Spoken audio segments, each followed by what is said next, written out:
Assessing the concept, and you can develop a questionnaire to assess the concept of interest.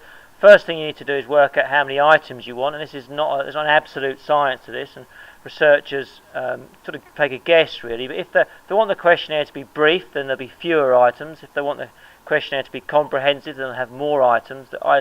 Supposedly there's a universe of potential items to capture a concept, and it's and the more slight variations of those items you've got, the more reliability you've got, because people will continually answering around similar scores around similar questions, and one question backs up the other question or supports the other question.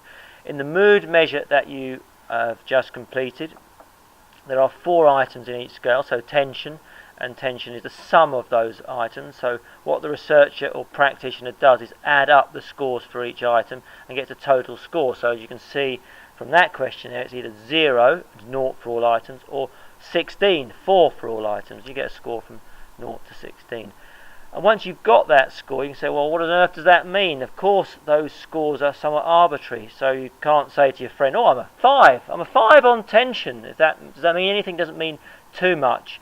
It might be possible that you've completed the questionnaire before, and previously you've got a score of 4, so you're more tense than you were previously, so there's some meaning in interpreting those scores.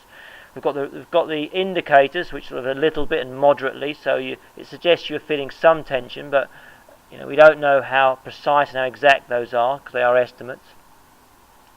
We've got normative data, which compares you to the average.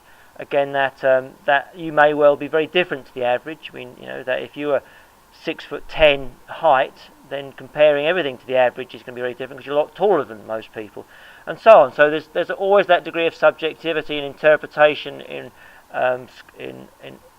regarding these self-report scores. They're estimates, so there's an air of caution about how you then use them. You might have got the feeling that I'm not a great fan of self-report data, and that is not the case, because they are a fantastic way of gathering data. They can gather data in really difficult situations, so we've used self-report data to capture people's emotions, as they did a North Pole exploration, and we've captured emotions and captured thoughts before competition in really situations where there's really not a lot of time. And they work because people do have some insight into how they're thinking, feeling. People have got insight into these inner states, these psychological processes to some degree. But they're only estimates. The thing is, they're only estimates, and people can genuinely make errors in terms of how they think they're feeling. So it's just that air of caution just to be as we proceed with. So how do psychologists develop a questionnaire? First, start with theory, define the concept that's going to be measured, and that sounds straightforward enough to do, and something that really should be fundamental to any research process. But because we can't easily see psychological concepts, providing a definition can be difficult. And it's normal in the psychological literature for there to be a number of different competing definitions, and that you can't see it means that people can construct different views of that concept, leading to different definitions. And some of these definitions can be extremely contradictory. So, as a consequence of having contradictory definitions, you're likely to have different views on how that concept should be measured.